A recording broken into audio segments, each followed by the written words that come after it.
अस्सलाम वालेकुम व्यूअर्स, मेरा नाम ज़ीशान अकबर है और इस वीडियो में मैं आपको डिटेल से बताऊंगा कि हम आसान कारोबार कार्ड का जो लोन हम अवेल करते हैं उसकी रीपेमेंट कैसे करनी है और उसकी इंस्टॉलमेंट्स कैसे होंगी।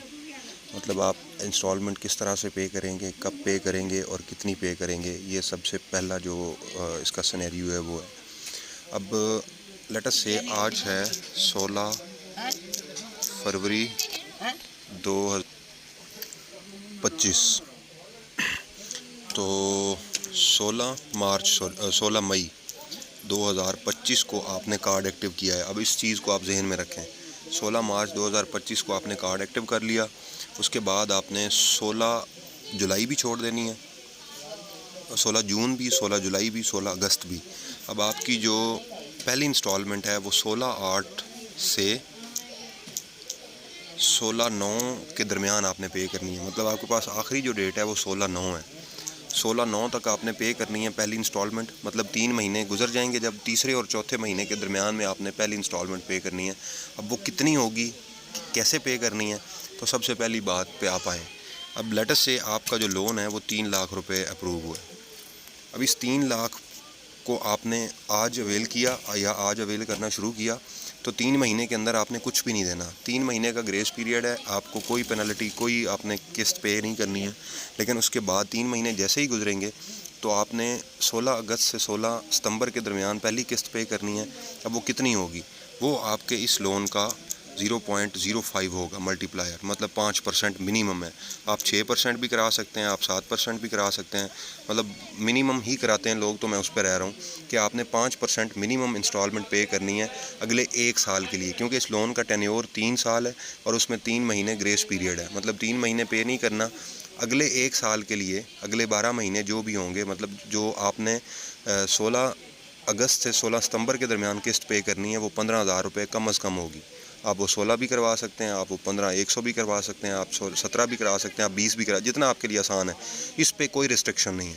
मतलब पहले जो 12 महीने हैं, 3 महीने का ग्रेस पीरियड गुजरने के बाद पहले जो 12 महीने हैं उसमें आप 6% कराएँ, आप 7.5% कराएँ, जितनी भी कराना चाहते हैं आपकी मर्ज़ी है।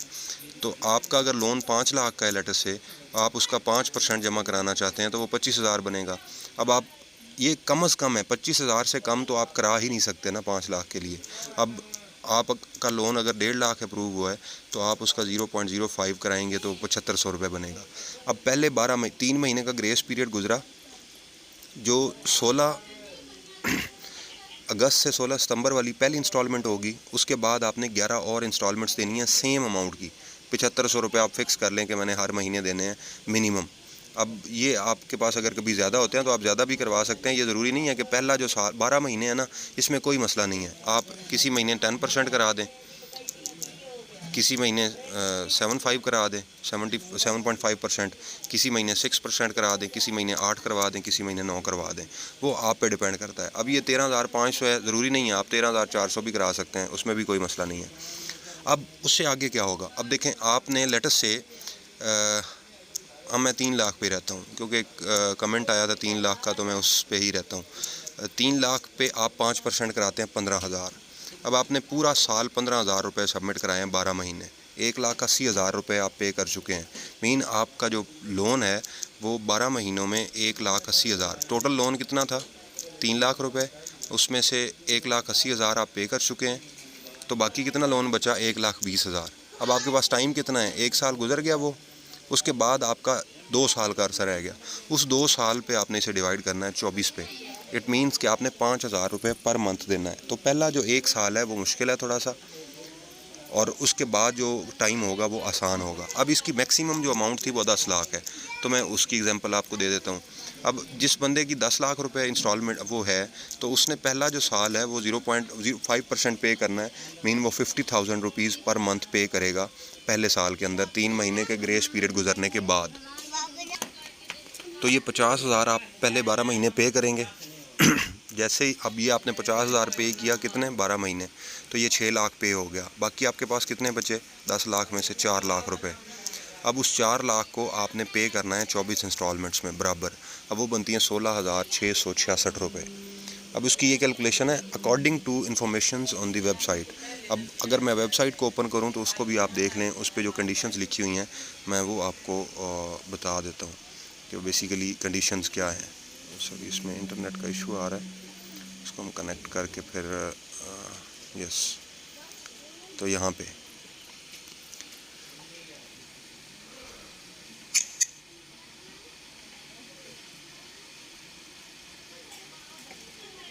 ये अबाउट प्रोग्राम में अगर जाएं ना हम लैंडिंग में, तो यहाँ पे देखें आपका ये जो टेन्योर है ना लोन का, वो 3 साल है। यहाँ पे देखें ये जो टेन्योर है ये लोन का। अब मोबाइल से इसलिए बना रहा हूँ कि यहाँ पे कैलकुलेटर अवेलेबल है, इसलिए मैं इस पे बना रहा हूँ। और दूसरा आपकी रिवॉल्विंग क्रेडिट है 12 मंथ के लिए। अब उसके बाद आपने रीपेमेंट जो है 24 इक्वल मंथली इंस्टॉलमेंट करना है आफ्टर फर्स्ट ईयर, और 3 मंथ्स ग्रेस पीरियड है इशुएंस ऑफ द कार्ड से। और उसके बाद आपने क्या करना है, उसके बाद जो सबसे इम्पॉर्टेंट पॉइंट है ना वो ये है, ये वाला पॉइंट जो आप देख रहे हैं नंबर 3 पे, ये जो चीज़ है ना इसको गौर से आपने देखना है। आफ्टर 3 मंथ्स के जब आपका ग्रेस पीरियड गुजर जाएगा तो बारोअर ने पे करना शुरू कर देनी है monthly installments with a minimum monthly payment of 5% of the outstanding loan balance. अब जितना भी उसका लोन बैलेंस रहता है ना, बाकी मतलब आपने 5 लाख लिया था तो उसका जितना भी बैलेंस है, प्रिंसिपल पोर्शन जितना भी आपका बैलेंस है वो आपने पे करना है। अब इसकी भी मैं आपको एग्जांपल देता हूँ कि ये बेसिकली कैलकुलेट कैसे होगा, तो उसको हम कैलकुलेट कर लेते हैं। अब फ़र्ज़ करें आपका लोन जो है वो 10 लाख रुपए का है, या 1 लाख पे मैं कैलकुलेशन कर लेता हूँ, 10 लाख पे कर लें। 10 लाख पे आपने 3 महीने गुजरने के बाद आपने दे दी 50,000 रुपये, तो बाकी कितने बच गए 10 लाख में से? 9,50,000। 50,000 तो पे कर चुके हैं। अब 9,50,000 का 5% कैलकुलेट करें तो अब अगले महीने आपने 47,500 देने हैं। अब इसी तरह से आप कैलकुलेट करते जाएं। अब जब 47,500 और वो निकल जाएंगे, मीन 10 लाख में से आप 50,000 भी पे कर चुके हैं पहले महीने, और फिर 47,500 रुपये भी पे कर चुके हैं। तो अब जो आपके पास पेमेंट बची है बाकी 9,25,000 रुपये, इसका आपने 5% तीसरे महीने पे करना है, 45,125। उसमें 47,500 दूसरे महीने वाली इंस्टॉलमेंट और 500 रुपये 5,000 रुपये और 50,000 पहले महीने वाली इंस्टॉलमेंट, 1,42,625 हो गया। अब 10 लाख में से इसको माइनस कर दें तो ये आपके पास 10 लाख में से माइनस करना है, ये बचेगा 8,57,000। तो चौथी इंस्टॉलमेंट आपने इसकी 5% देनी है, वो 42,858 रुपये बनेगी। तो ये इस तरह से आपकी इंस्टॉलमेंट्स हैं जो आहिस्ता आहिस्ता कम होती जाएंगी। अब पूरा साल आपने इस तरह से इंस्टॉलमेंट्स दे लेनी। जब ये आप दे चुके होंगे, इसका एक फॉर्म मतलब सिंपली आप कैलकुलेट कर लें, तो जब आप इस तरह से अपनी इंस्टॉलमेंट्स पूरी कर लेंगे तो 12 महीनों के बाद, पहले साल के ग्रेस पीरियड गुजरने के 1 साल के बाद जितना भी आप पैसा पे कर चुके हैं वो आपको आइडिया होगा, ये आपने नोट डाउन करते जाना है कि मैं इतने पैसे दे चुका हूँ। आउटस्टैंडिंग का मतलब होता है बकिया, कि जितना बच चुका हुआ है। मतलब आपने किसी बंदे से अगर 1,000 रुपये लोन लिया है और आप 50 रुपये उसे दे चुके हैं, तो अब आउटस्टैंडिंग अमाउंट जो है वो 950 रुपये है। 950 रुपये अब आपने उसे देने हैं। तो वो कहता है जी आपने हर महीने मुझे आउटस्टैंडिंग बैलेंस का 5% देना है। तो इसका मतलब है आप 950 का 5% देंगे, वो 47.5 बनते हैं। अब 50 आपने पहले दिए, 47.5 अब दे रहे हैं। तो अब आप 1,000 में से 50 भी माइनस कर दें पहली इंस्टॉलमेंट, और 47.5 भी माइनस कर दें, तो अब आपका आउटस्टैंडिंग बैलेंस है 902.5। इसको आप मल्टीप्लाई करें 0.05 से, तो अब आपने